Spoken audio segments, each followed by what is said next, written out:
Good. I guess we can start. So let me welcome everybody to the 28th edition of the Thesis Award 2020 of the Gustavo Sclocchi Award. Let me introduce myself. I'm Alberto Guadagnini. I'm the director of the Department of Civil and Environmental Engineering of the Politecnico di Milano. And let me start by saying that today's event shines very brightly, at least in my mind, after a very complex year and a half.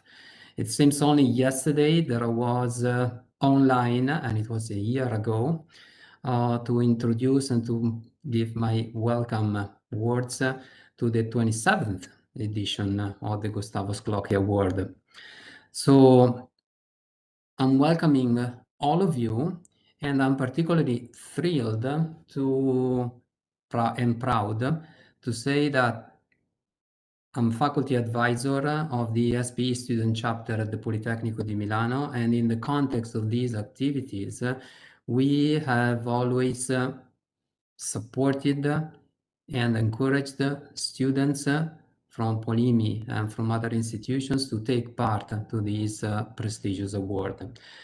The strong collaboration between Politecnico di Milano and SPE has been going on since quite a few years, more than 10 years in terms of research and development. And one of the crowning achievements was in 2017 when the first student chapter at Polimi was established. Since then, like we said, it was history. And we organized together with SPE and Eni quite a variety of events. We are going strong and growing always in terms of numbers and members. And I'm very much excited to welcome all of you today and to congratulate the winner of this edition of this award. I checked a brief preview of the presentations and I'm very excited to be here and to listen to all of them. So I'm looking forward to it, and welcome again to this edition of the Sclocchi Award.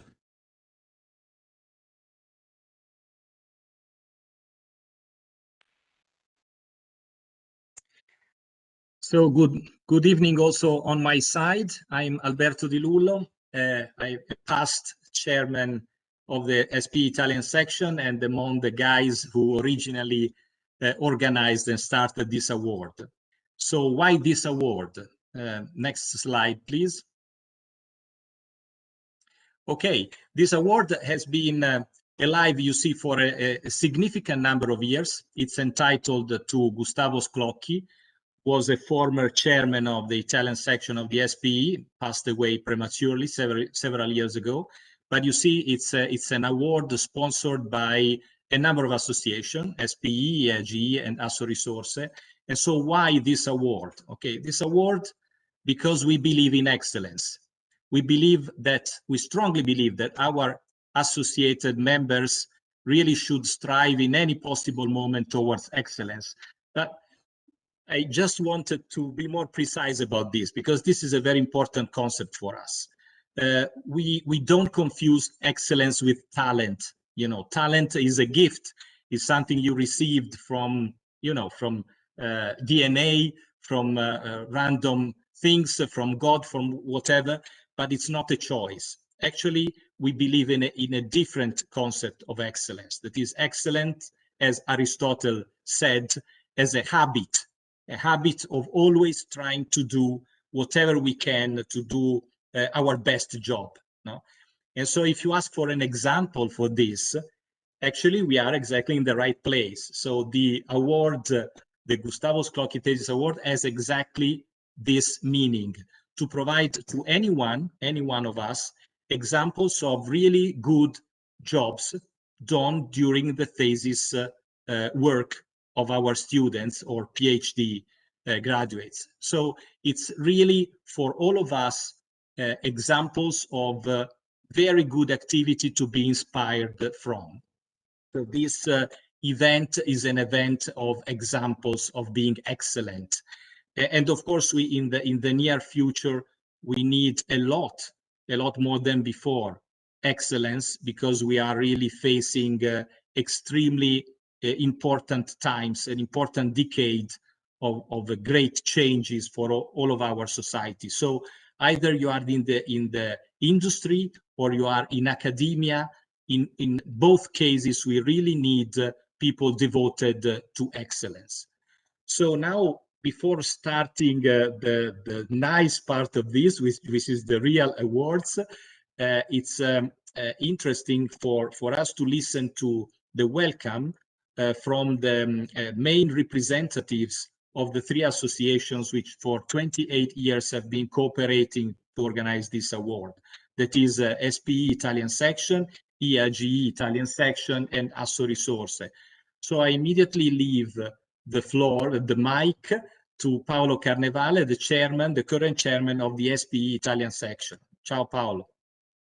Ciao, Alberto. Thank you very much, and good afternoon to everybody. So let me talk a little bit about the SPE.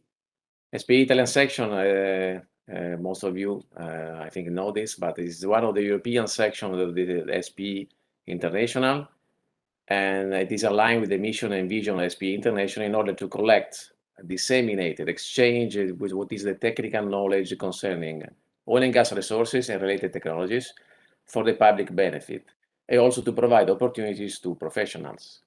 We also have expanded our vision to be active in supporting a gradual energy transition by promoting knowledge on low carbon energy sources, and also to meet the challenges of the energy business. Therefore, our members include not only petroleum engineers like myself, but also professionals of the world energy sector. And we are so active in organizing meetings and webinars on decarbonization, energy transition, and industry innovation.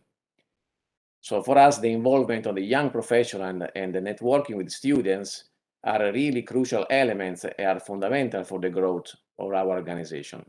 So the SPE Italian section gives great importance, in particular, to the dialogue with students. And I would like to remind that today there are 3 student chapters at the Polytechnics of Torino, the Polytechnics of Milan, and University of Rome. And also we gave also great importance to the direct involvement of the young professionals, supporting their entry in the business and their conscious awareness of the future of the energy scenarios. And this attention is not coming today, but was particularly important since Giovanni Paccaloni was here together with us. He strongly promoted the young professionals at the international level, and he has contributed to the birth of this Gustavo Sclocchi Award, whose this 28th edition we are celebrating today. And next slide, please. And so I would like also to say that I really thank all the students that they submitted their thesis, and I especially congratulate with the winners for the excellent job. Well done, guys. You really worked hard to complete your studies, and now you are ready to enter in the industry. My recommendation is try not to lose your curiosity, and don't be ashamed or afraid if you don't know something at the beginning. You will understand that there is always something to know, because no one knows everything, and there is for sure someone that can support you. So learn by doing, even and especially when you make mistakes, and you will make mistakes, because this is the right way also to understand from our past. Always try to be proactive, committed, and always challenge yourselves. So I would like also to say to you, good luck to all of you, and again, congratulations for the excellent job. Thank you very much.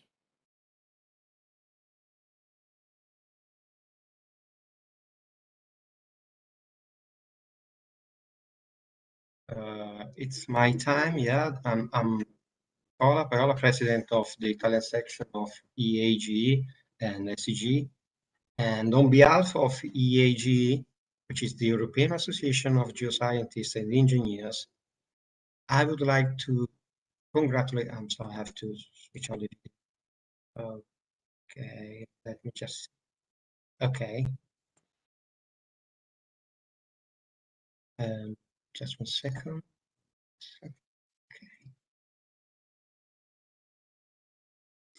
Okay, I would like to congratulate the winners and greet all the attendees to the Sclocchi Award ceremony. of which EAGE has been a sponsor since the beginning. We are an international association for geoscientists, and as we all know, the geosciences have played a central role now in the past in various activities, from underground exploration to Earth surface monitoring and so on. Among others, the exploration of hydrocarbons has always made extensive use of the geoscience methods for the identification of reservoirs, and in turn this allowed a rapid growth of these methodologies. And several generations of graduates, like me, for example, have worked in these sectors. The world, as Paolo said, however, is changing rapidly, and environmental sensitivity is growing even faster, and new paths are being pursued for the energy production and in the other sectors. Accordingly, our geosciences are called for a change, are changing now to adapt the methodologies to the new technical challenges. I'm thinking about CO2 storage or other, as an example. Exciting scenarios are then opening up for those who are curious, as again, Paul before me said, and the next decades will be for sure full of opportunities for young graduates in geosciences, as long as they are curious, courageous, and willing to change. And I'm pretty sure that you all are part of this new generation. So let me finally invite all of you to become member of the Italian section of SEG to be part of the change, to contribute actively to the change. What is going on, we don't know. We have an idea of what the future will be, but we are in some way creating the future in geosciences. And so finally, congratulations to the winners, and thanks again. Alberto, the floor, I think, is yours. Okay, thank you. So now we should have the representative from Assorisorse. Unfortunately, Luigi Ciarrocchi just phoned that he could not be present, but he might be joining the event soon. Now we should have Andrea Ketov representing Assorisorse. Andrea, are you there? Yes, I'm here. I'm sorry for the delay. I was in another meeting on an emergency, ministerial emergency. Can you hear me? Can you hear me, Alberto? Very well. Fine, very well. We can hear you very well. Thank you. Well, first of all, let me send you the greetings of Chairman Luigi Ciarrocchi, who could not be here this afternoon, and with us. And I don't know if you have, this is the slide, yes. And we have prepared this slide that gives the participants an idea of what the association Assorisorse is about, and what are the areas that it comprises. Assorisorse is the Italian Sustainable Energy Resources Industry Association, in reality. It is a group of very heterogeneous companies committed to the sustainable development of natural resources. And it's known worldwide for these companies are known worldwide for their strong leadership in designing and operating complex energy projects in challenging environments all over the world. And the association is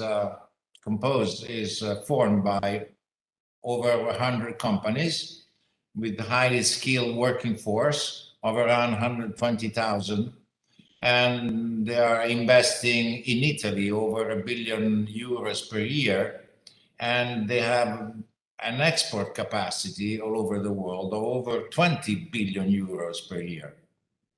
So most of its activity is done for export. It's an association that pursues an holistic and very inclusive approach, especially in these times, in order to expand the role of the Italian energy and resources value chain, the whole value chain, in the energy transition that we are all facing towards a low carbon world economy.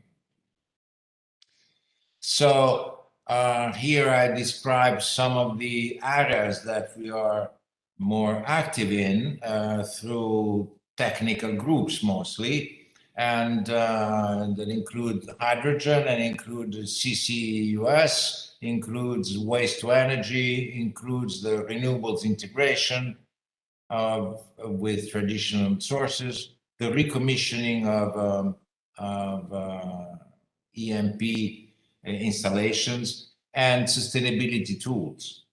And so if you students or ex-students now that today receive this important prize are lost in the energy transition, well, you can join Assorisorse, you can visit us, and you will find resources and technologies and know-how that work together at integrating carbon neutrality and circular economy. So young talents are welcome. Thank you. So thank you very much, Andrea. Thank you very much, Nicola and Paolo, for your, let's say, kind words and important words with respect to the importance of this type of initiatives. So now we are really getting into the award itself. And so the word is to Marco Brignoli, who is the scientific committee coordinator of this specific activity. So Marco, the floor is yours. Thank you, Alberto. First of all, congratulations to the winners of the prize of the mention, and congratulations to the students who joined this contest. I'm really proud to say that over the 28 years of its existence, in 2020 marked really the top success of the contest. As you can see from the statistics, we have prepared a couple of slides of statistics. We have we have received this year 70 theses, which is really, for me, most significant results. That despite the hard times we were living, due first of all to the low price of the commodities and the COVID-related all things together in 2019 and 2020, which means that teaching and the science still plays a fundamental role in the development of the activities, of the industrial activity. And even more than the number of the theses, it's good to see the division between subjects of the thesis. If we go to this information, let's look more than the right side on the left side by technical area. We were used to get traditionally theses from subsurface world, geoscience, or G&G, commonly said, engineering theses, which we were basically reservoir drilling facilities. But now, what happened?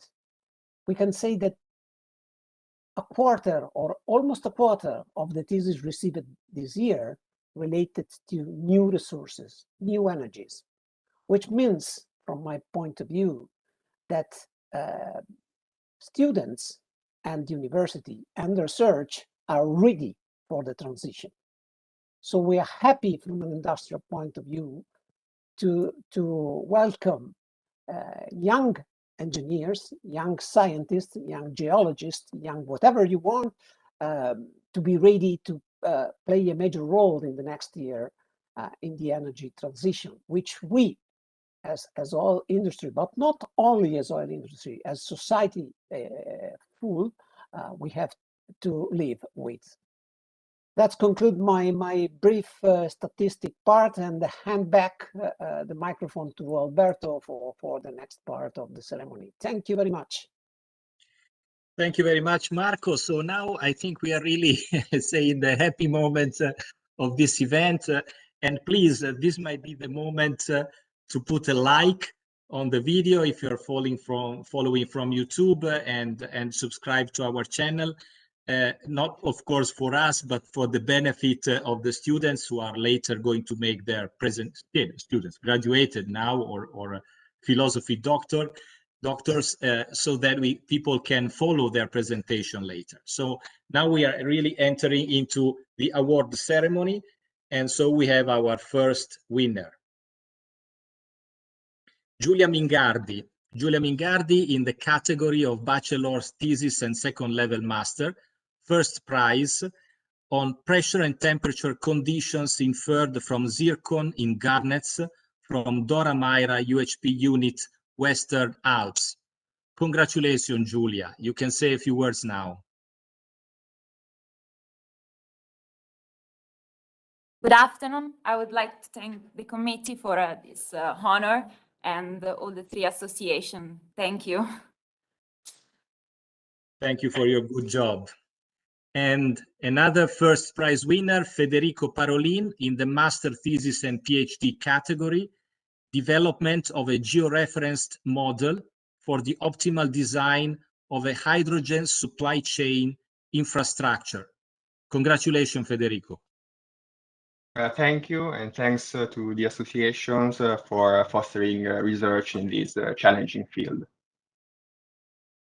Thank you for your good job. And the third first prize, Roberto Scaccabarozzi, also in the same category, thermodynamic optimization of the Allam cycle and thermofluid dynamics design of the cooled CO2 turbine. Congratulations, Roberto. Thank you. I want to thank specifically my colleague Felipe at Politecnico for the support, and everyone. Thank you. Thanks a lot.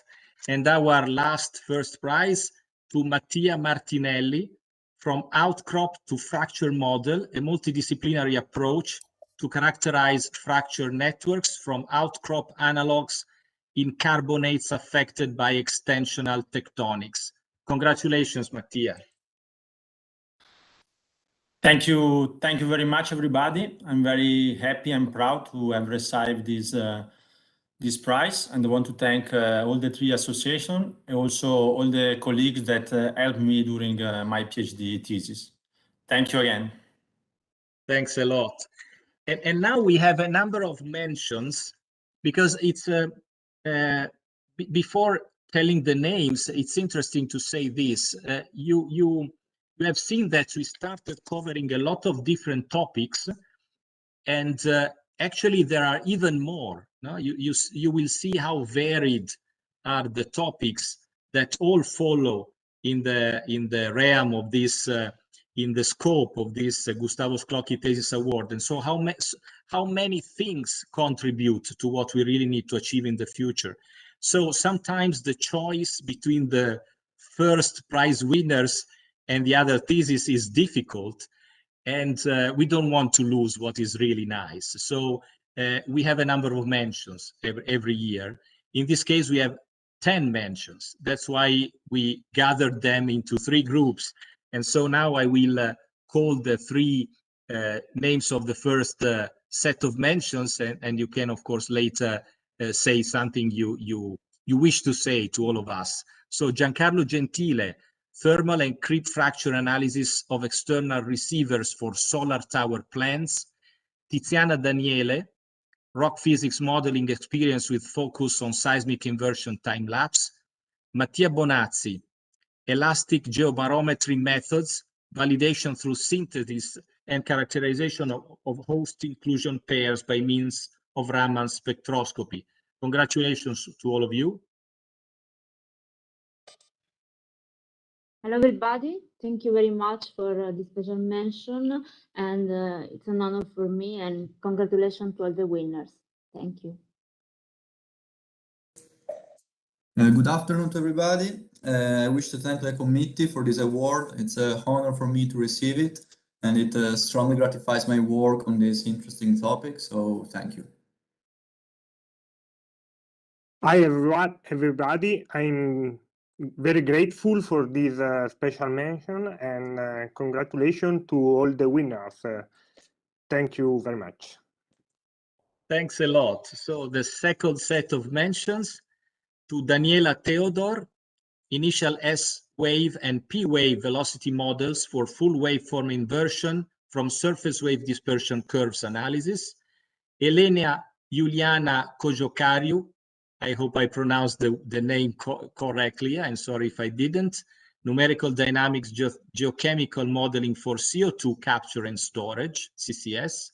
And Lorenzo Faini, the impact of portfolio players on LNG markets and European gas hubs, an analysis of the last decade.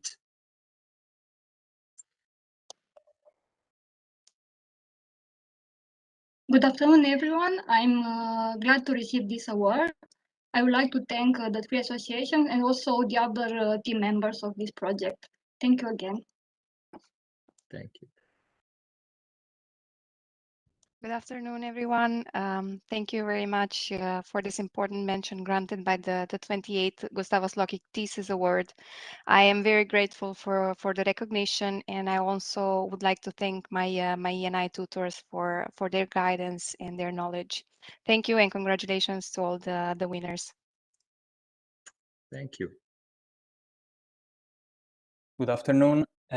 I would like to thank the committee and the three associations for this award. I'm very honored, and congratulations to all the winners.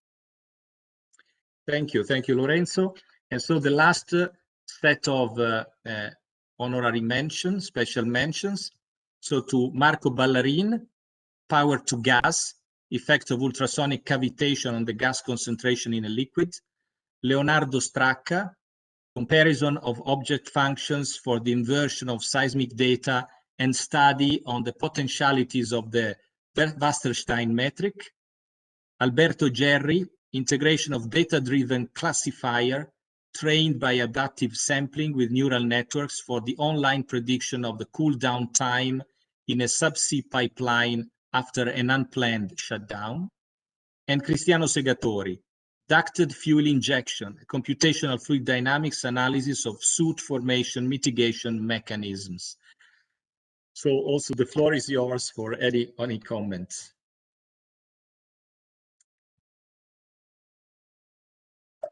Good afternoon, I'm Cristiano Segatori. I want to thank all the three associations for this special mention.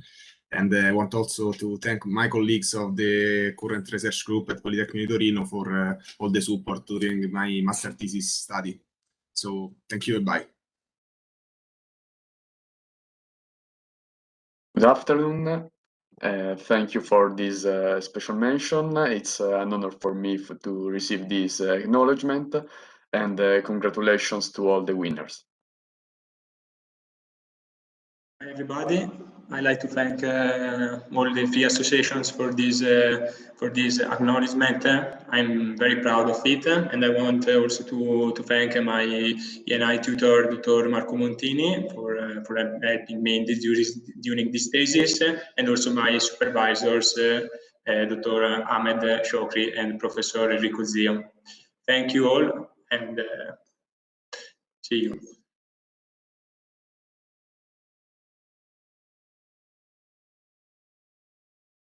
Okay, great. Thanks a lot. Unfortunately, I mean, this is a moment where it would be very nice to be really together and shaking hands and hugging. We really hope that next year it will be possible. I mean, we are really confident that this will be the case. But for now, we need again probably the last, hopefully, ceremony, such in an online, a little bit cold environment. And now we have a very important moment, which are the presentations, because up to now you have seen what we internally recognized as excellent. Now the winners have the opportunity to show to all of you why we have chosen them, why we believe their work was excellent. So give the occasion to them to really show off what they did. So please stay connected. Sometimes this is difficult because we are entering into technical subjects, but it's a very important moment of growth for all of us. So please go on following all these technical presentations. So let's go on with the first one. Thank you.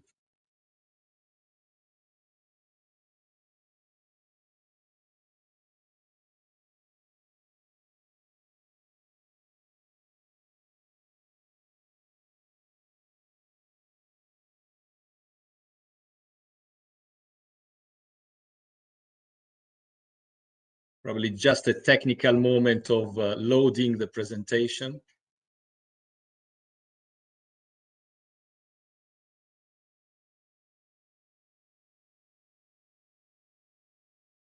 Okay, please, Giulia, start your interesting talk. So good afternoon, everyone. My name is Giulia Mingardi, and first of all, I would say thank you to the committee for this prize.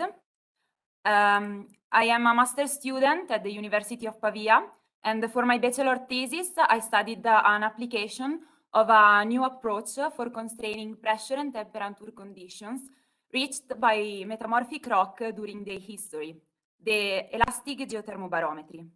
I studied a natural case of study, which is zircon inclusions in garnets from metapelites in the Dora Maira Massif, which is an ultra-high pressure unit in the Western Alps. But what is the elastic geothermal barometry? As I said, is a new approach for calculating the pressure and temperature condition reached by metamorphic rock during the history, so during the subduction and then the exhumation. It is a method that relies on the elastic properties of minerals, so it is different with respect to the classical geothermal barometry, which relies to the chemical properties of mineral. We can explain this method with the first picture. So we can think about an host inclusion system. During the subduction, it will reach a depth corresponding usually to the lithospheric mantle, where at this point we have the entrapment. This is the first step in which the external pressure will be the same pressure as the host, and the pressure of the inclusion will be the same. During the exhumation of this rock pile, we will arrive at a mechanical equilibrium, usually at the mantle crust boundary. And then, at the end of the process, we will arrive at the surface, where, due to the difference in the elastic properties of the mineral, we will have a strange condition. So the external pressure will be the same pressure of the host, but the inclusion will record a residual pressure. It is possible to quantify this residual pressure via Raman spectroscopy, and this is the starting point for calculating the entrapment condition of the inclusion. It is possible to see this residual pressure with stress-induced birefringent halos around the inclusion with the optical microscope, as this second picture shows. I applied this method to an ultra-high pressure unit, in the Western Alps, which is the Dora Maira Massif. But what is an ultra-high pressure unit? This rock formed at very high pressure within the coesite stability field, so around 3 GPa. And the coesite is a high pressure polymorph of quartz. The coesite is a very important mineral because it is the first mineral that showed us the presence of these ultra-high pressure units in the Alps. In fact, in 1984, Professor Christian Chopin published an article with a very high impact on the scientific community, because he showed the presence of the coesite as inclusion in garnets from the Dora-Myra Massif. Nowadays, we know the Dora-Myra Massif is not the only ultra-high pressure unit in the Alps. In fact, as I pointed out in the picture, we can see other units very important that are Cignana Lake and Zermatt zone. So for my work, I applied the elastic geothermal barometry to the Dora-Myra Massif, especially on zircon inclusion in garnets from the Bostasco-Isasca unit, which is the through ultra-high pressure unit in the Dora-Myra. The rocks were the metapelites, and they are characterized by the following mineral assemblage, which consists mainly in garnet, quartz and coesite, pengite, kyanite, chlorite, and chloritoids that are present also as inclusions in the garnets. But other inclusions are micas and, of course, zircon.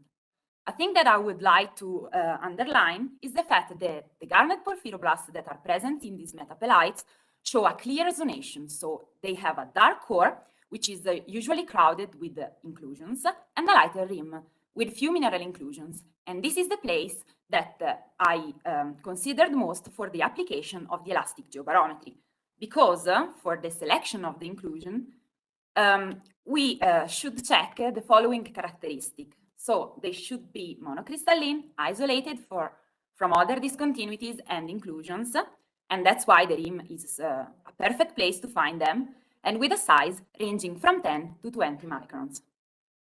So after the selection of the inclusion, I performed Raman spectroscopy on completely buried inclusions. And as we can see in the picture, we can see that the peak that is the peak of the inclusion show a shift with respect to the peak of the standard. This is the starting point for calculating the entrapment conditions, because with this shift, we can calculate the residual strain acting on the inclusion. We should say that we are considering zircon inclusions that are tetragonal. So we are considering only two independent components, epsilon 1 and epsilon 3 of the strain, because epsilon 1 will be the same of epsilon 2. I calculated the residual strain from the wave number changes with a software that our group developed called Strainman, and then all the other barometric calculation from the strain to the entrapment condition with the software that we developed called Entrapped. So I plotted the results on the strain in these two plots, which represent the strain data with respect to the independent components epsilon 1 and epsilon 3. In the plots, we can see the red dots that represent the strain data with their confidence ellipses, so an area where we can find the strain with equal probability due to the error. Then we can see dashed line that are the isocores, so line where the volume strain is the same, a blue line which represents the line of the isotropic strain, so where epsilon 1 is the same as epsilon 3, and the line of hydrostatic stress. As we can see, most of my strain data plot near the blue line of the isotropic strain, but especially in this second plot, we can see a dispersion of the strain along different isocores. Why we have this dispersion? So the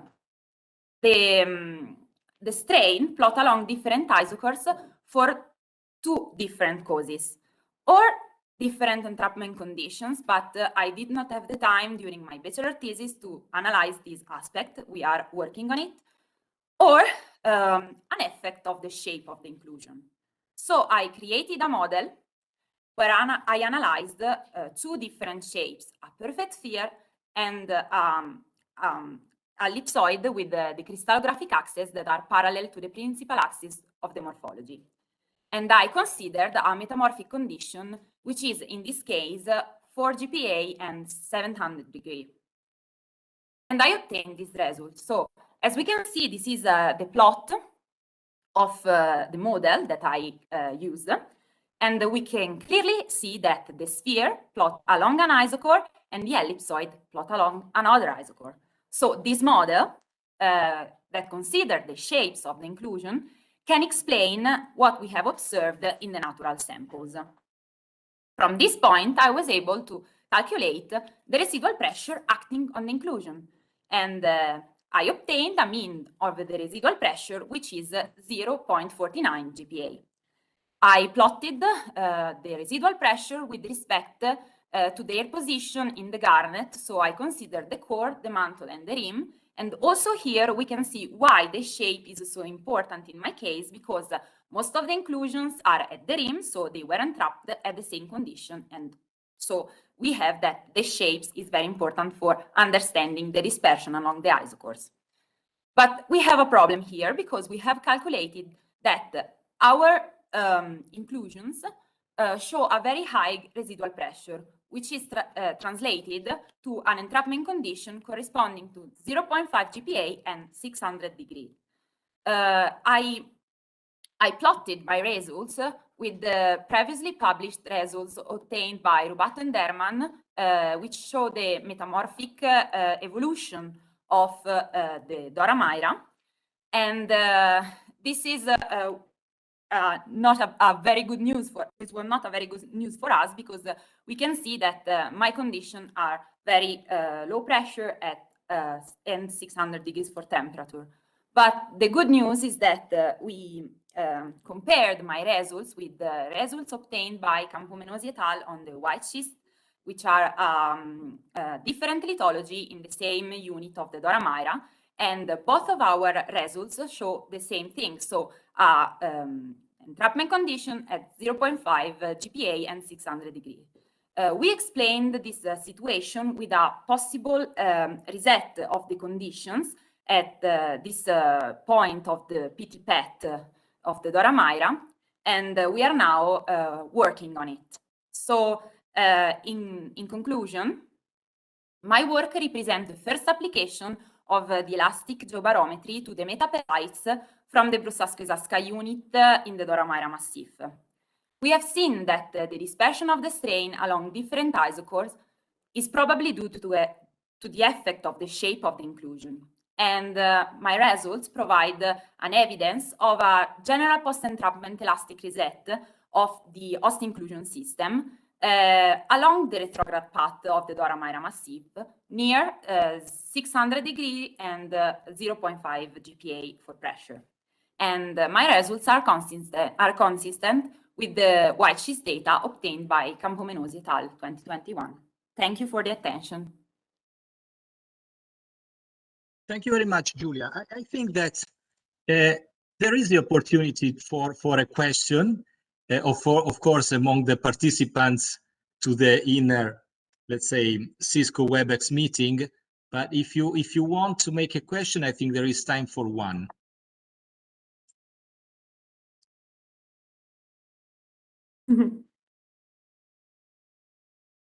Not necessary, but when we did this in person, it was typical, no, for people to have questions. But here it's more difficult. It's more difficult. Yeah. Thank you. Okay. In any case, thanks a lot. Thank you. Physical virtual clapping. Okay. So we can switch to the second winner.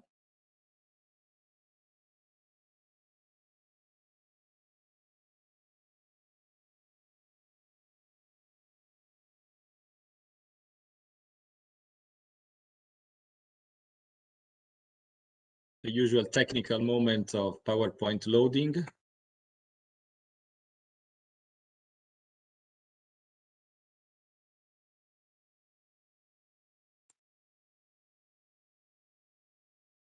Good. Roberto Scaccabarozzi, please, your presentation.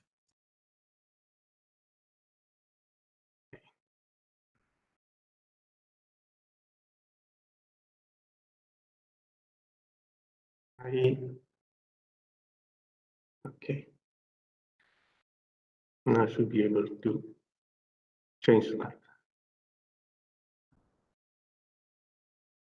Yeah.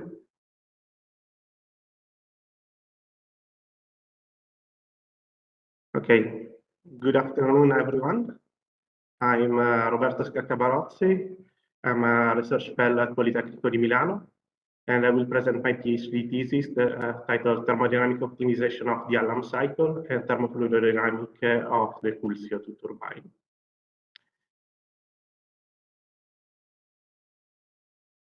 The carbon capture and storage is a process that allows the removal of CO2 from a stream in order to stock it for a long period of time. And according to the scenarios of several international energy agencies, it will play a significant role in the transition to a complete renewable scenario in the power generation. The state of the art of carbon capture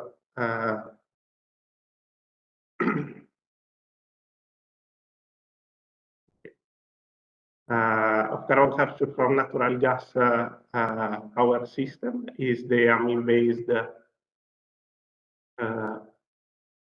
We can change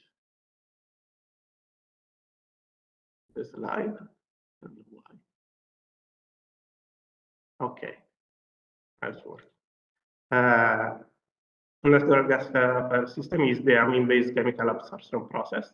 It is a post-combustion configuration with low concentration of CO2 in the flue gas and has a high performance penalization.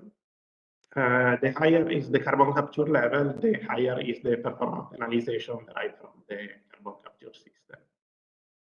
On the other hand, the Allam cycle is a semi-closed intercooled regenerative oxy-combustion cycle using CO2 to moderate the flame temperature. First, the working fluid is intercooled compressed up to supercritical condition. Then it is pumped to maximum cycle pressure, and it is split. Part is mixed with the oxygen provided by an air separation unit to produce the oxygen stream. Part used as coolant in the expander, and the remaining part is used to moderate the flame temperature. All the streams flow through the regenerator and are preheated. Then the oxidant and the temperature moderator are fed to the combustor with the fuel and exit at around 30 megapascal and above 1350 Kelvin. The stream is expanded down to 3 megapascal in the cool expander, and then it flows through the outside of the regenerator, providing it to the cold stream. Finally, the condensation, the water is completed, and the water is removed, and a small fraction of the stream is sent to the storage.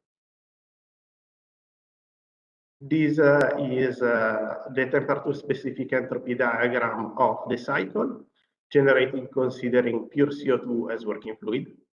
At the bottom, there is the intercooled compression with the injection of the oxygen. Then in light blue is the cold side of the regenerator, the combustor in red, the cooled expander in orange, and finally the outside of the regenerator and the condenser in yellow and green. According to the inventor, it is possible to reach 60% net electric efficiency with the reduced capital cost and a simple layout, and without any kind of emission, both of CO2 and pollutant.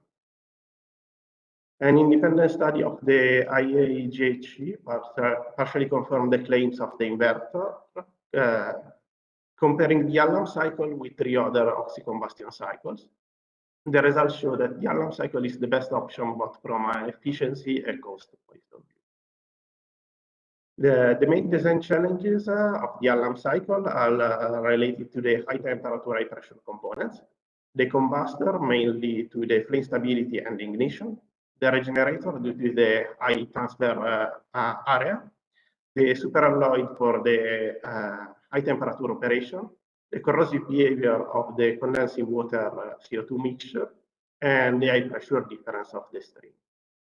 Finally, the turbine, because it is a first-of-a-kind machine with a known design criteria, the mechanical resistance of the parts is challenging, and the corrosive behavior of the working fluid.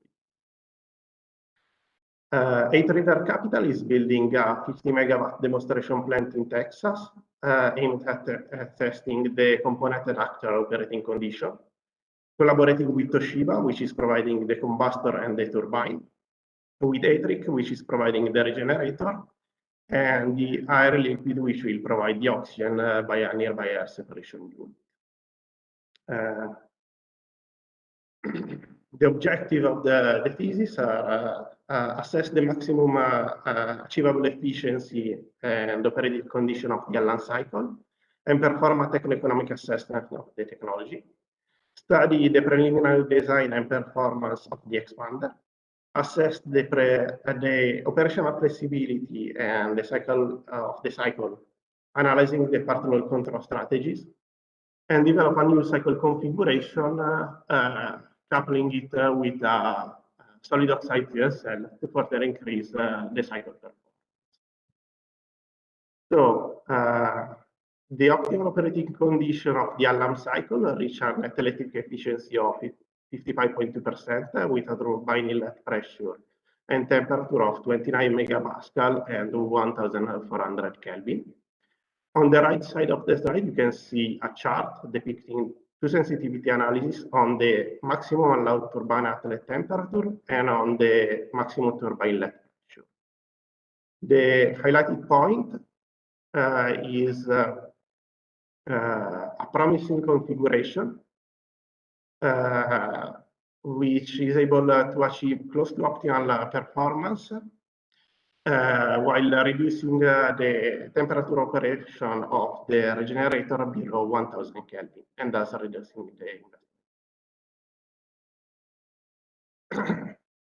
The sensitivity analysis show that the most critical assumptions are the minimum cycle temperature, which affect the performance more than a conventional combined cycle. The minimum temperature difference within the regenerator, which highly affect the investment cost. The air separation unit specific power consumption, which is the main auxiliary of the cycle, and the effectiveness of the turbine cooling system. The techno-economic comparison with the reference case of the combined cycle with and without CCS, and the second most promising oxy-combustion cycle of the IEA report, the SCOC cycle, show that the Allan cycle remains the best oxy-combustion option and show a cost of electricity and CO2 avoided less than 10% higher than the actual state-of-the-art technology. So the Allan cycle with optimal operating variables can achieve a net electric efficiency of 55.2% and accepting a performance penalization of 0.3 percentage point allowed to reduce the maximum operating temperature of the regenerator below 1000 Kelvin. Finally, the higher efficiency and low carbon emission allow to achieve electricity and CO2 avoided cost only marginally higher than the state-of-the-art technology. Moving to the turbine, the Allan cycle turbine is a high temperature machine with an inlet turbine temperature above 1350 Kelvin, high mechanical stress, and small volumetric flow rate due to the high density of the working fluid. And furthermore, the rotational speed is fixed by the electric grid, and it is affected by small temperature changes in the working fluid, and thus a high number of cooled stages. The design problem, is a multidisciplinary problem that has to tackle simultaneously the fluidodynamic, mechanical, and heat transfer problem. Furthermore, there are no guidelines to design such versatile machine. Thus, the objective is to develop a simplified methodology to assess the turbine design, its performance, the cooling flow requirement, and their impact on the efficiency. The developed methodology is a row-by-row iterative procedure, which divide each row in two sections, the blade row and the blade row gap. In the first section, the mainstream is mixed with the film cooling fraction of the coolant, and in the second, with the remaining part of the coolant. In both cases, the outlet condition of the mainstream are computed performing energy, mass, and momentum balances. The results show that increasing the number of stages from 5 to 6 allow increasing the expansion efficiency of 1 percentage point, while increasing the investment cost, obviously. Using a front load configuration and increasing the flow coefficient throughout the expansion is beneficial. And compared to conventional gas turbine, the fin cooling technology is less effective, and the overall cooling flow requirement of the alarm cycle is smaller.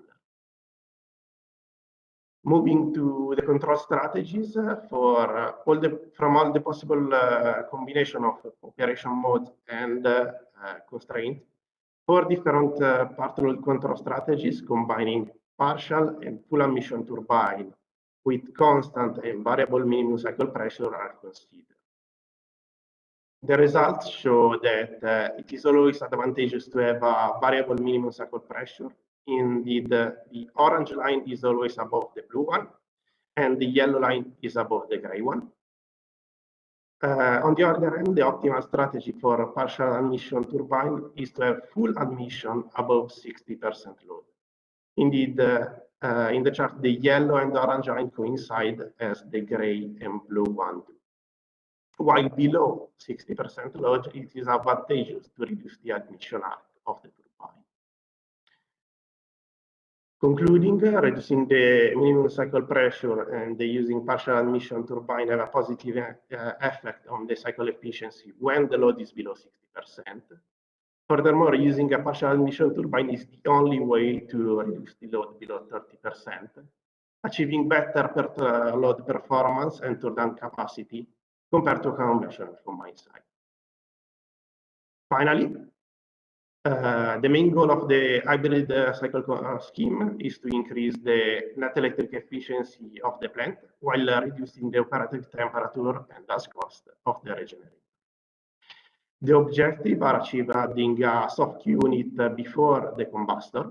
In this case, the oxidant stream, after being preheated in the regenerator, is fed to the cathode side of the fuel cell, while the anode is fed with a mixture of fuel and recycle from the anode outlet. The optimal point reaches a net electric efficiency of 75.7%, featuring a soft operating pressure of 40 megapascal. And as previously mentioned, the turbine outlet temperature is significantly lower compared to the standalone configuration of the cycle, decreasing from 1000 to 800 Kelvin. In this slide, the chart on the left shows a sensitivity analysis on the combustor outlet temperature and cycle maximum pressure with fixed fuel utilization factor at 0.85. This analysis shows that even with less challenging operating conditions, the plant is able to reach an efficiency above 73%. The chart on the right shows a sensitivity analysis on the maximum cycle pressure and the fuel utilization factor for a cooled and uncooled turbine with fixed turbine inlet temperature. The analysis shows that reducing the fuel utilization factor has a higher negative impact on the cycle performance when the maximum cycle pressure is lower due to the lower efficiency of the bottoming Brighton cycle. So, concluding, the proposed hybrid configuration of the alarm cycle featuring a solid oxide fuel cell is able to achieve a net electric efficiency of 75.7% without any operating conditions. On the other hand, the cycle can be designed with less challenging conditions while keeping a net electric efficiency above 73% or 68% with an uncooled turbine and lower fuel utilization factor of the fuel cell. Thank you for your attention. Again, thank you for the award. Thank you very much, Roberto. So one communication. We introduced just below the video a form to make a question, if you like.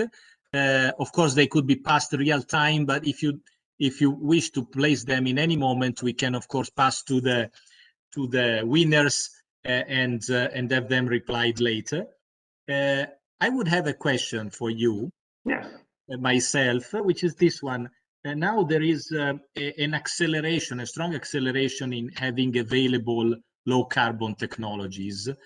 But actually, the alarm cycle has been under development for a number of years now. Now it's in pilot stage, and we know there are difficulties, and you explained number of them.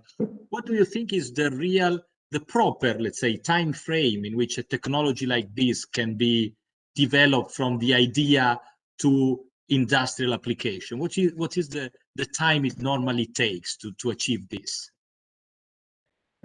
Well, it is difficult to answer. The higher the challenge, the longer it takes to develop the technology.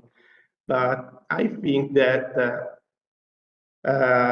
according to what I know about the cycles, it will take again a couple of years to reach the stable operation, I think, of this technology, at least.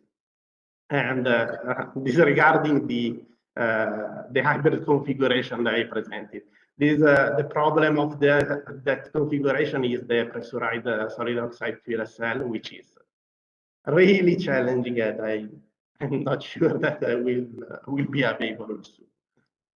Yeah. In any case, it will take. It normally takes years. No? Yeah. So okay.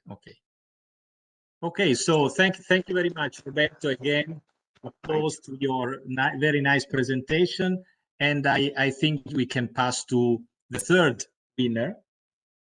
And remember, if you want to, remember that you can put a like under the presentation, and in any case, you can ask for questions at any moment, and we will try to have them replied. So this presentation is from Federico Parolin, development of a georeferenced model for the optimal design of a hydrogen supply chain infrastructure. Please, Federico. Yes, thank you. I'm Federico Parolin, and I will give an overview of my master thesis, development of a georeference model for the optimal design of a hydrogen supply chain infrastructure. Okay, now I have the control.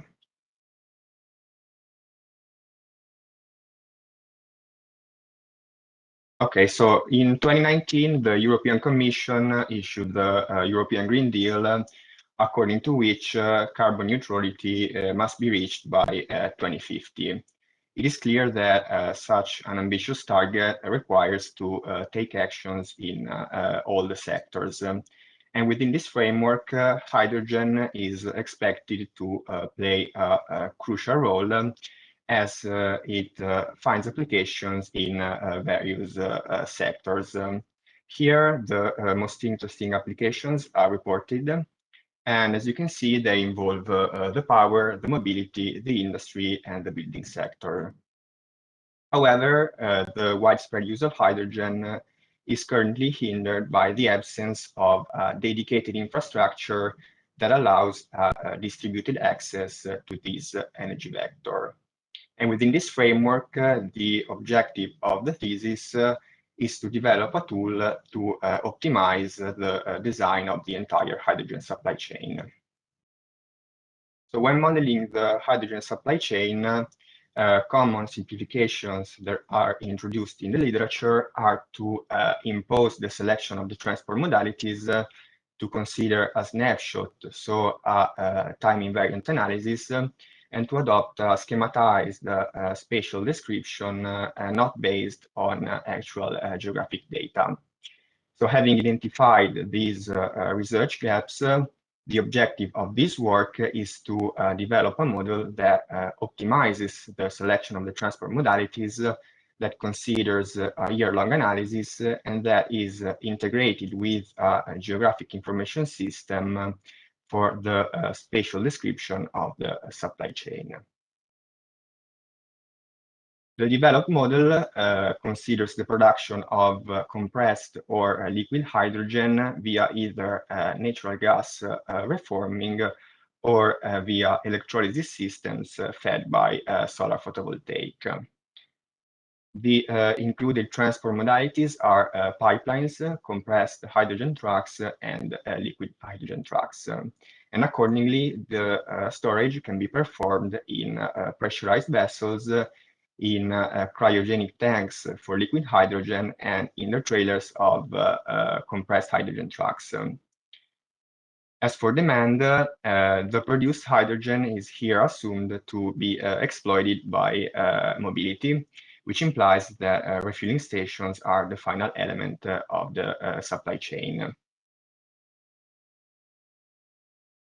The spatial modeling of the infrastructure has been addressed by including detailed spatial data of the GIS type. And this is essential to obtain a realistic description of the infrastructure, since each stage of the supply chain is subject to geographic and territorial constraints. So the candidate distribution networks are built on the basis of GIS data, which are available in the shapefile format, thus requiring a proper conversion.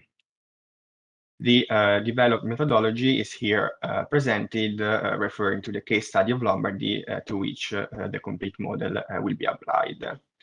So the candidate road distribution network is built on the basis of the existing road infrastructure, while it is assumed that pipelines can be installed following the existing railroad network, since it identifies areas where a right-of-way already exists.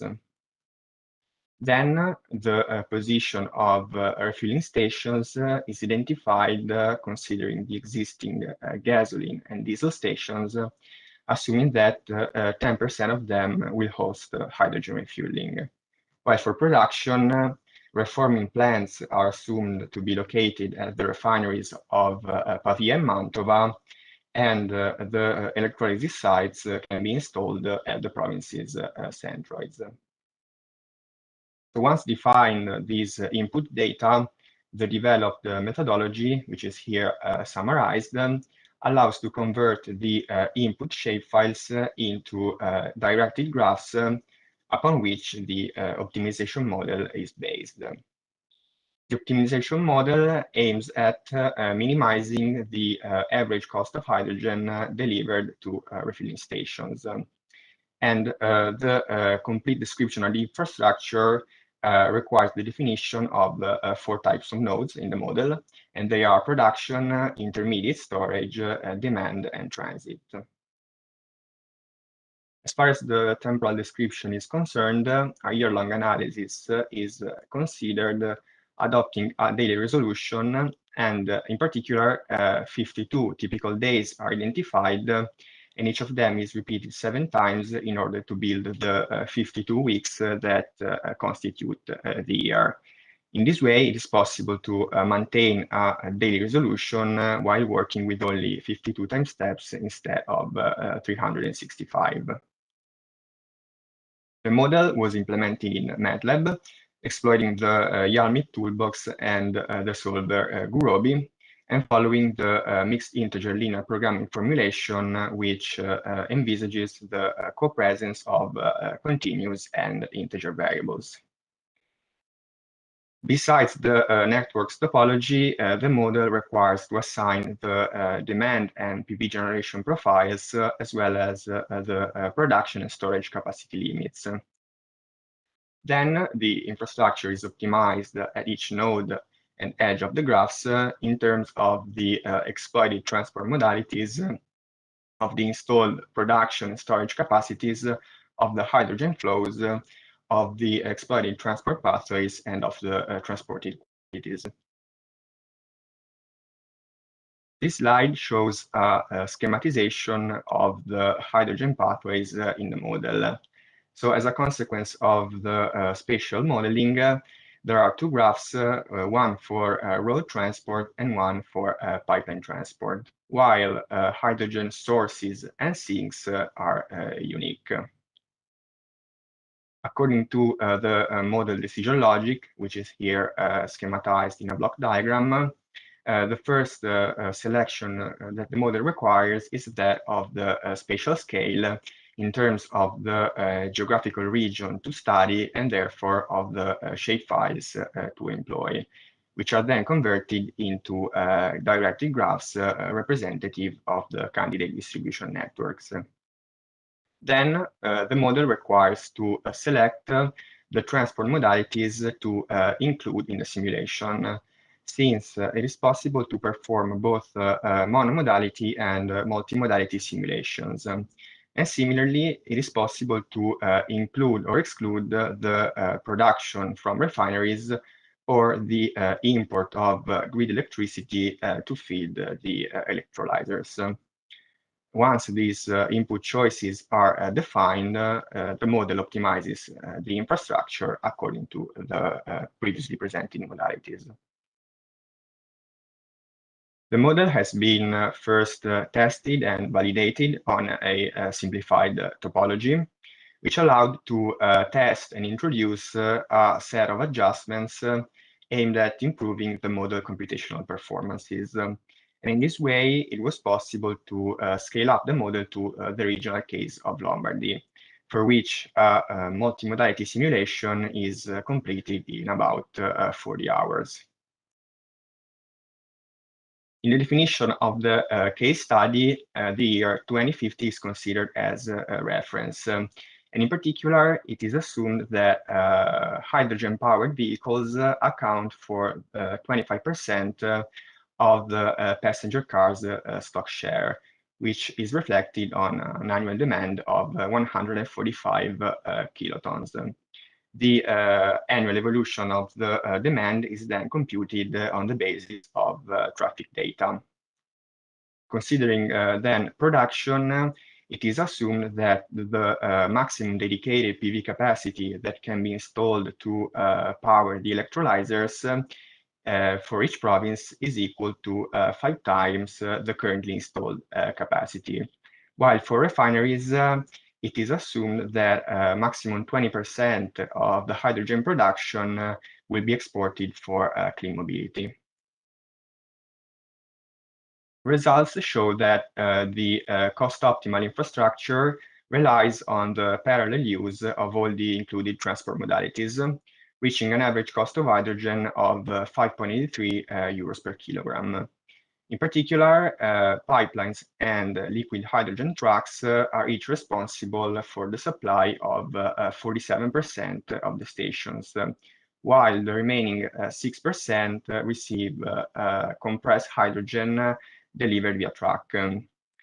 In the middle, the distribution and capacity of the installed production plants are reported, while the total investment required for the infrastructure realization amounts to 6.1 billion euros, which is high but does not appear unbearable, considering that over 20 years, the annual impact on the region's GDP would be lower than 0.1%, and considering also the positive effect that it might have in terms of value added and of job creation. This slide shows the exploited distribution networks for the included transport modalities. So having to supply most of the stations, the pipeline and the liquid hydrogen trucks networks are very extensive, while the road network exploited by compressed hydrogen trucks is more restricted, confirming that this transport modality is suitable for small delivery requirements. The installed pipelines have a diameter lower than 30 centimeters, even though these results are optimal for the assumed demand, and during an actual installation, the sizing could be larger in perspective of a future demand increase or of other hydrogen uses. This chart shows the cost of hydrogen reached by stations, considering them separately according to the transport modality that supplies them. So the highest cost is reached by the stations that receive liquid hydrogen trucks with a value higher than 7 euros per kilogram, while the lowest cost is achieved by stations supplied via pipeline with a value of 5.20 euros per kilogram. The chart also shows that the transport cost contribution is mainly due to pipeline installation, and that the intermediate storage costs are related to liquid hydrogen only, since it is the only modality for which intermediate storage sites are exploited. The greatest contribution is definitely the one of production, for which PV installation costs account for more than 40% of the overall production expenses. So to conclude, besides the results, the developed model represents a tool that could help decision makers or industrial players to evaluate the adoption of hydrogen. And thanks to its characteristics, it allows to obtain a higher level of detail with respect to what can be found in the literature. The application of the model to the case study of Lombardy allowed to show that in this region, an average cost of hydrogen of 5.83 euros per kilogram is reached, with an overall investment of about 6 billion euros, corresponding to 1.6% of the region's GDP. And the application also proved the relevance of the multimodality formulation and of the integration of the optimization model with detailed spatial data. In terms of future developments, it is interesting to evaluate the inclusion of additional storage and transport technologies so as to widen the comparison, or to apply the model to other hydrogen end uses, like, for example, considering the future hydrogen demand of the industrial sector. An alternative path, which is also interesting, is to pursue the improvement of the model computational performances with the ambition to apply the model first on the national scale and then even on a European scale. So thank you for your attention, and I hope the presentation was interesting. Thank you very much, Federico. Yes, it was absolutely interesting. Thank you for contributing to understanding the future hydrogen market, which is something of great relevance. I think we can actually skip the question a moment, because of course you can in any case write them down, and we can now switch to the last presentation of the winners. So thank you very much, Federico Parolin.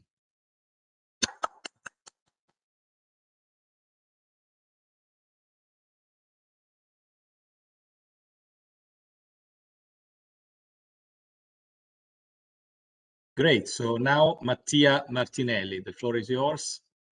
Thank you. Good afternoon, everybody. I'm Mattia Martinelli, and today I will present to you the main result of my PhD thesis with the title "From Outcrop to Fracture Model, a Multidisciplinary Approach to Characterize Fracture Networks from Outcrop Analogues in Carbonate Affected by Extensional Tectonics." Okay, now I should have the control, I think. Okay. So my PhD project was inserted inside a separate project funded by Eni. And the main aim of this project was to improve the fracture network characterization and modeling in fracture carbonate hydrocarbon reservoir in different tectonic environments using outcrop analogues. And in particular, my PhD project was focused on the extensional tectonics environments. So why do we need outcrop to model or to improve the modeling of fracture network? Basically, because as we can see here in this picture, there is a gap between well data and seismic data. And the use of outcrop model can help us to fill this gap. As a case study or study area, we choose the Malta and Gozo Island.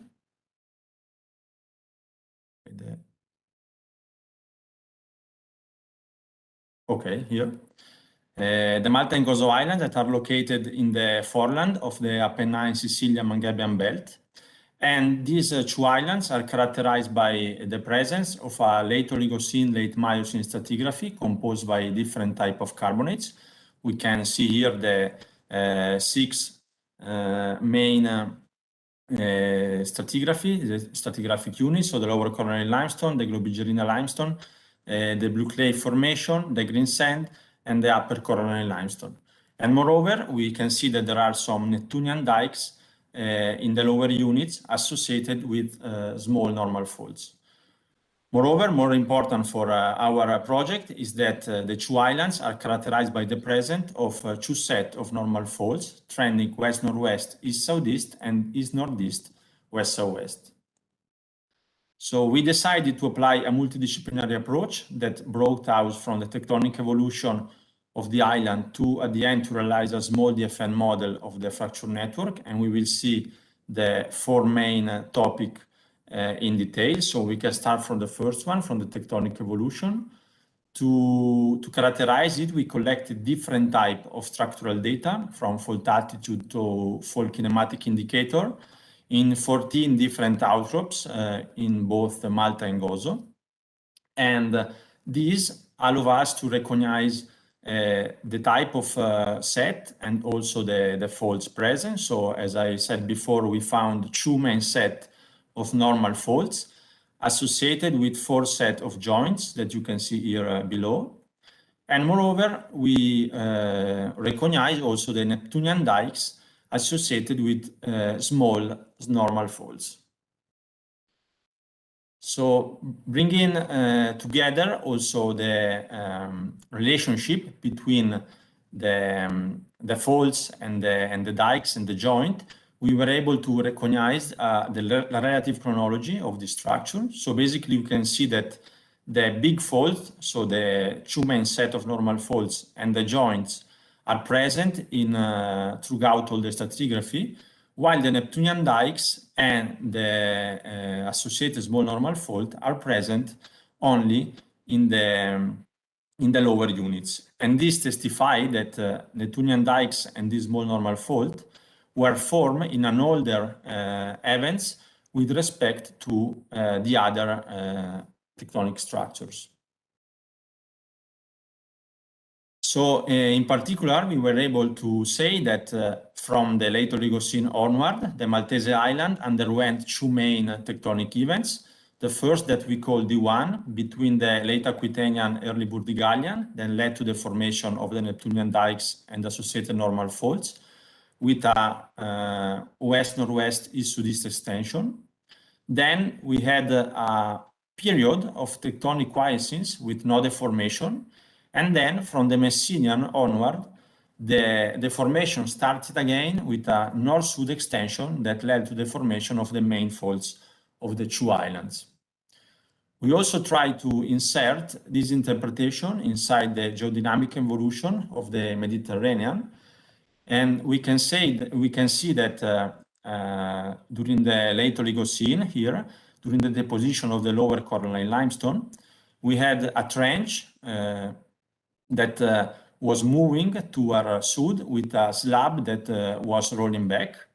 And this rollback in the Aquitanian, early Burdigalian, brought the trench really close to the Maltese Island, so caused deformation due to the slab rollback and caused the first event of deformation. Then, from the Aquitanian to the Messinian, the slab rollback cheesed, and cheesed also the deformation on the Maltese Island, as testified by the absence of deformation structure in the units that was depositing. Then, at the end, from the Messinian, the slab rollback started again, this time with a south direction, and this caused the starting of the second deformation event that was a north-south extension and create the main faults of the 2 islands. So the main conclusion of this first part is that from the late Oligocene to the Pliocene, the Maltese Islands underwent 2 main deformation events, divided by a period of tectonic quiescence. and we interpret both the extensional events as caused by the foreland flexure and slab rollback. Now that we reconstructed the tectonic evolution and also the fault and fracture type on the two islands, we can concentrate our attention on the fracture parameter characterization. And we decided to characterize the fracture parameters and in particular the effect of the normal deformation on the fracture network on the Gozo Island, and in particular on the Cala fault, that is a fault that is located in the eastern part of Gozo. And in particular on this fault that we call the Cala 2 fault, that is a small fault with 30 meters of displacement, so not a very big fault. But this outcrop is really interesting because here the lower coralline limestone, as you can see here, is outcropping and visible for almost 1 kilometer. So we were able to characterize the evolution and the fracture parameters from the fault zone to the background.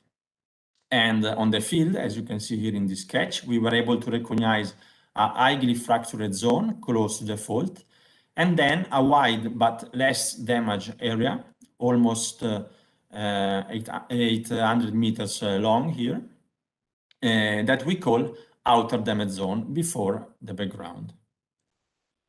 To characterize the fracture network here, we apply a new method that requires 2 steps. The first step requires to apply a linear scanline on the outcrop to basically characterize the spatial distribution of the fracture network using statistical analysis. And this is important because it allows us to define some homogeneous area. As you can see here, we have fracture uniformly distributed. Here we have a fracture corridor. Here we have randomly distributed fractures. And then once this area was identified, we applied scan area on this area to have statistical valid information to extract the main fracture parameters, so density, intensity, length, spacing, and topology. Of course, this type of analysis performed directly on the outcrop will take too much time. So we decided to create a digital outcrop model with a photogrammetric reconstruction. So we reconstruct a dense point cloud with drones. We then extract an orthophoto, and then we interpret the fracture network on the orthophoto. We then imported our interpretation and our digital outcrop model inside SquagoCAD, that is a 3D model software that has a plugin that allows to write Python script. So we wrote original Python script to be used into this software to automatically basically apply this linear scanline analysis. And you can see here an example of the joint set is northeast to southwest.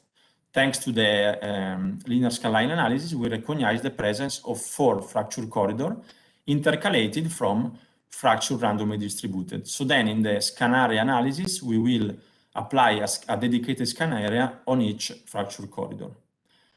Then the other 2 joint sets, the west-northwest, east-southeast, and north-south, were only randomly distributed with no fracture corridor.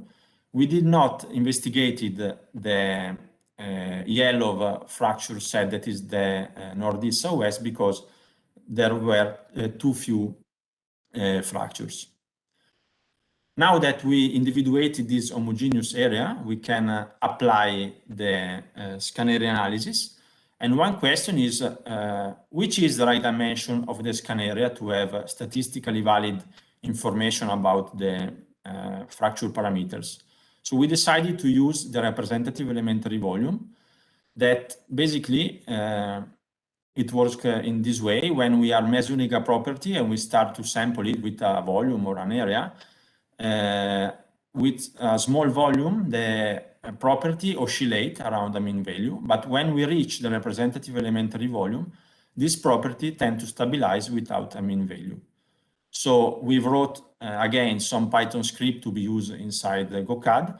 And we found that for the density and the intensity, and also for the other parameters, the set is northeast, west, southwest scan area should be 400 square meter or more. For the second set, 900 square meter or more, and for the set north-sud, again, 400 square meters.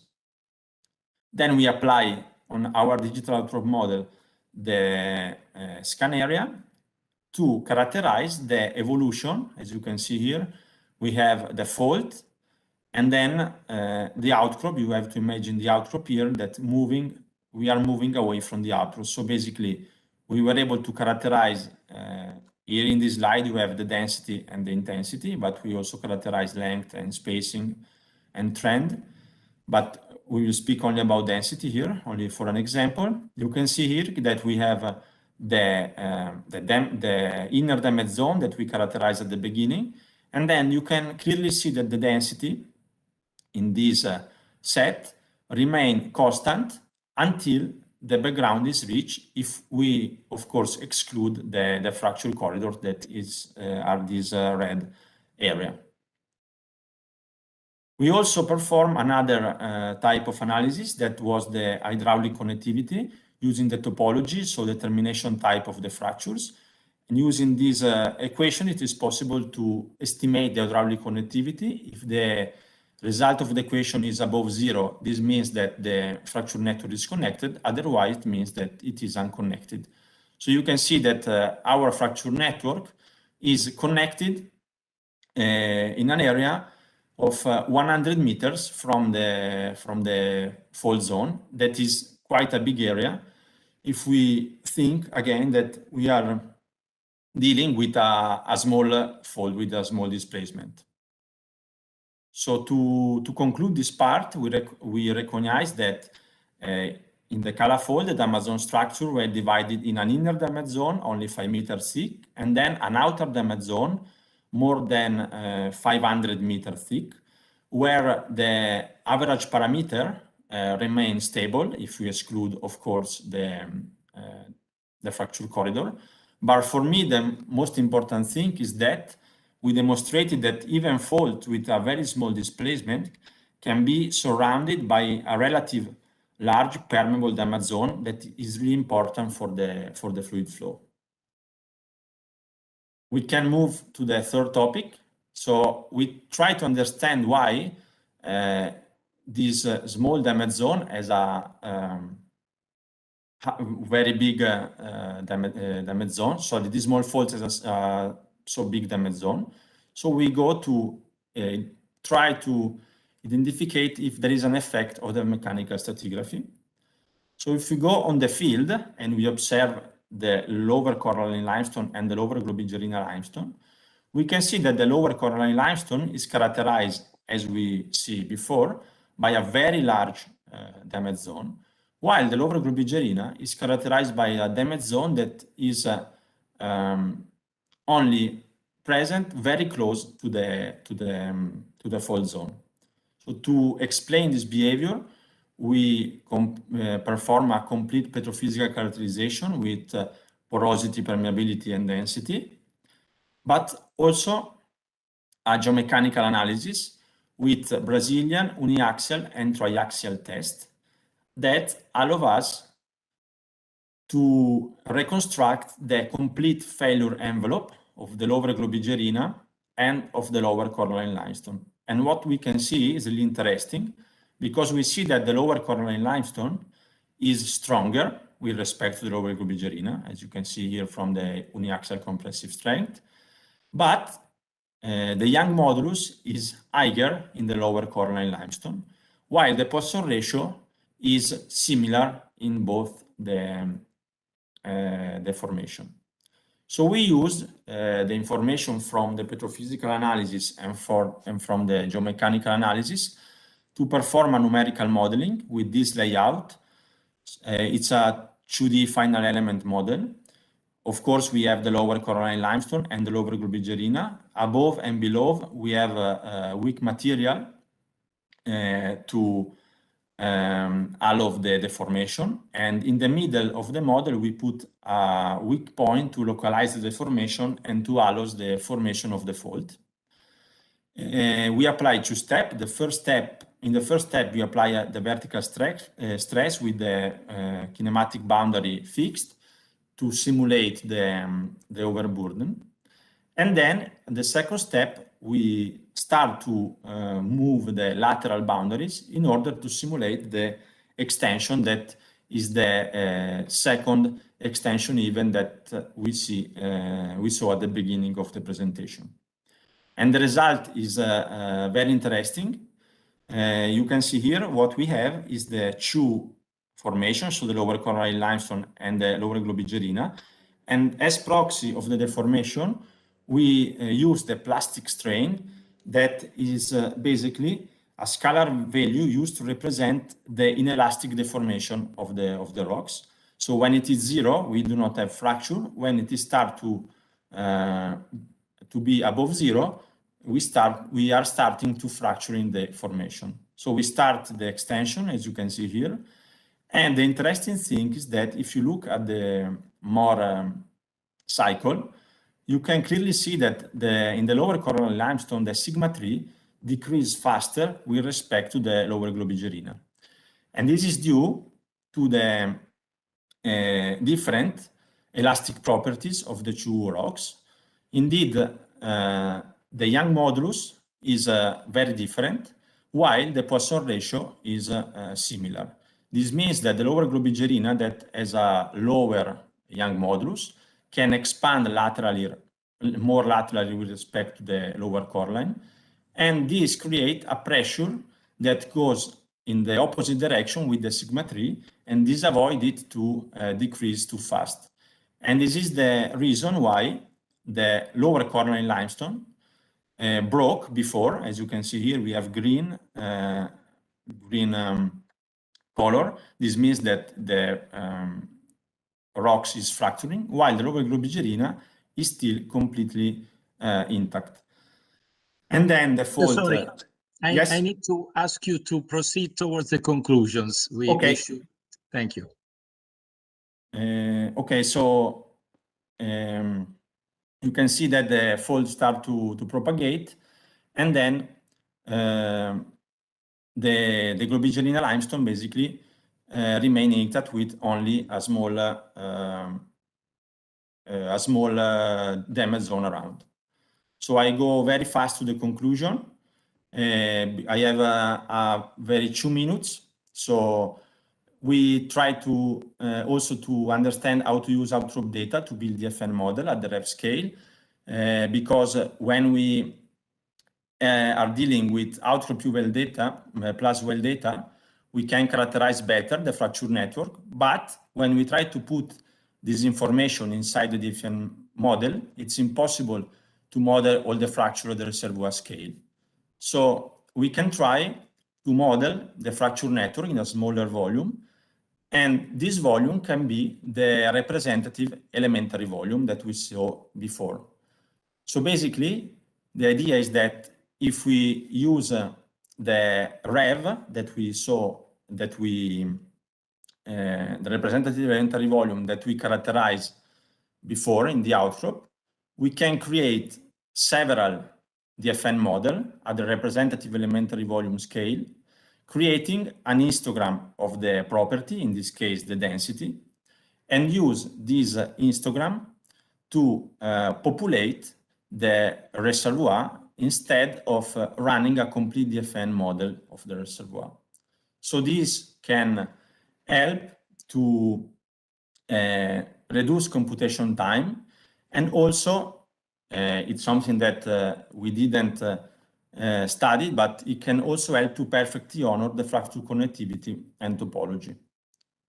So to conclude, the general conclusion of this thesis is that the use of outcrop analogs is fundamental to better characterize and model fracture network parameters and their impact on the fluid flow in the subsurface. And outcrop analogs allow to investigate the fault and fracture network at different scales and to apply a multidisciplinary approach that allows carrying out different types of analysis that are impossible to perform with borehole and seismic data only. And thank you for your attention. Thank you very much, Mattia. Again, really congratulations for this work. And this is bringing us Of course, I mean, if any one of you wants to make question, you can do it on the YouTube channel. So we will later pass the questions to the authors. And this is bringing us to the end of this ceremony. Something that I just wanted to highlight is the work of the scientific committee of the evaluators. You may have noticed how varied these topics are getting, and more, of course, while we are entering into renewables and economic factors and new economies and new energies and so on. And so really the scientific committee is making a huge effort to evaluate these theses, and is involving a lot of specialists. So really congratulations also to the scientific committee, beyond, of course, the winners and all the participants who, of course, did in most of the cases a very good job. So the choice is difficult. At this point, I need only to tell you bye-bye, so that we can meet again in person this time, of course, hopefully at Polytechnic of Milan. Now, if we all want to turn on the video, we might have a nice picture of all of us greeting anyone. So if you are available, please turn on the video. And Gaetano will be able to make a snapshot of all of us saying bye-bye and cheers to all the attendants.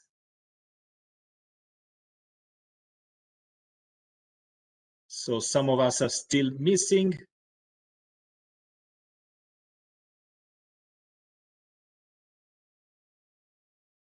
Gaetano, you are okay, it's fine. Yourself. Okay, it's fine. Switch on the video, Gaetano.